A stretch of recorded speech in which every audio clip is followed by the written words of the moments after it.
A new invention from the Netherlands will change a lot of lives, and more specifically mouths.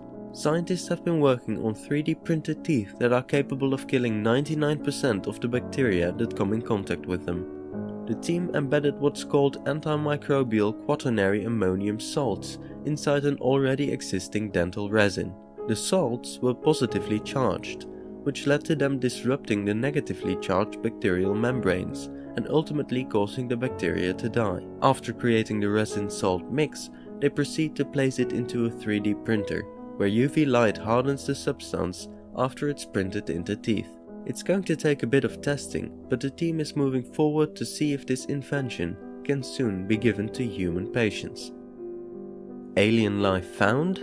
The Kepler Space Telescope has been on a mission for a while to detect planets by using light reflecting off their surfaces and the dimming of a star by a very small amount, indicating a planet or object passing in front. This most recent discovery had Kepler observing light from a star named KIC 846285-2, which is about 1480 light-years away. The light dimming in this instance was very irregular, dimming as much as 20% of the star's light and remaining dimmed for up to 80 days. In comparison, a normal planet might dim a star by a fraction of a percent.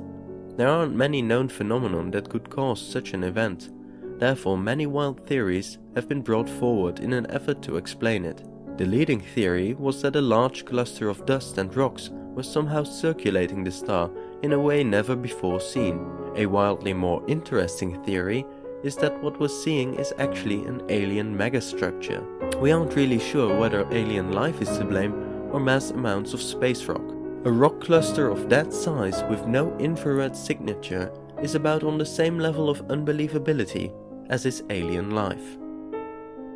Prosthetics are in the news constantly, with more and more crazy advancements.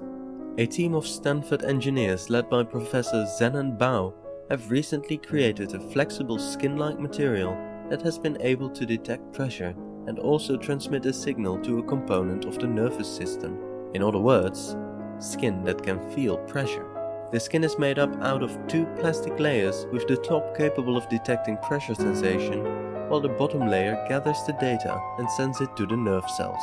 In the near future, Bao plans to make the skin capable of healing, as well as detecting heat and pain, and she wants to take on a different approach in the way they stimulate human nerves with electric pulses. No surprise that DARPA has made the front page again. Their team intends to provide a new type of therapeutic stimulus as an alternative to traditional pain medication and treatments for inflammatory diseases. The peripheral nervous system constantly maintains and monitors your health. When one of its nerves is disturbed by things such as an infection or cut, they trigger an automatic response in the central nervous system that activates healing mechanisms at the disturbed site. However, in rare cases, this natural flow of signals is disrupted and the nerves produce a pain signal or lead to one of the thousands of autoimmune diseases that exist. DARPA's goal with this technology is to modulate the nerves so a healthy signal flow can be maintained for the self-healing process. In the future, this could lead to prescriptions for therapeutic stimuli rather than narcotics against pain. Led by co-founder and Harvard genetics professor George Church, Veritas has reached the holy grail in genetics, the $1,000 genome. The participants in the Personal Genome Project will now be able to get their entire genome sequenced and interpreted for under $1,000. While others have claimed this before, Veritas says they are the first company to also include genome interpretation into the price. This is a vital key in making use of the genetic information. Another form of artificial intelligence hit the news this week, with a self-learning system that can diagnose cancer in just 2 days. Researchers from Denmark came up with the new computer diagnostics algorithm that uses DNA analysis to diagnose several different types of cancer in as little as 2 days. The tumor tracer, as it's been called, begins by analyzing a huge number of samples and ultimately derives a list of primary localizations for the cancer.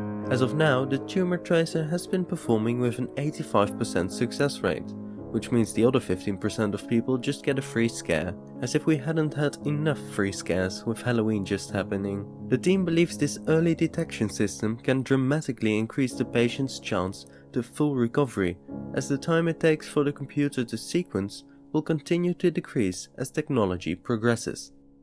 NASA has us all covered in case we ever need that emergency net surf with no close-by internet in orbit. Recently launching their optical communications and sensor demonstration CubeSat and receiving news that it is now in orbit.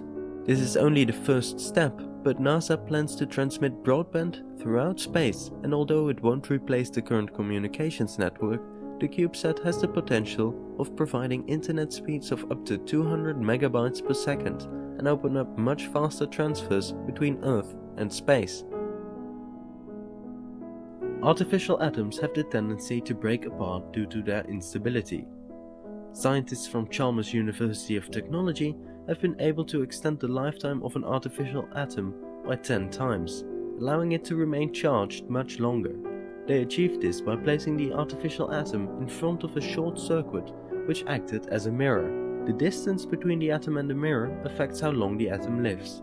The reason why the atom dies is that it sees the very small variations in the electromagnetic field, also known as vacuum fluctuations, which must exist as a consequence of quantum mechanics. The atom reacts to its mirror image, which affects the amount of vacuum fluctuations it sees.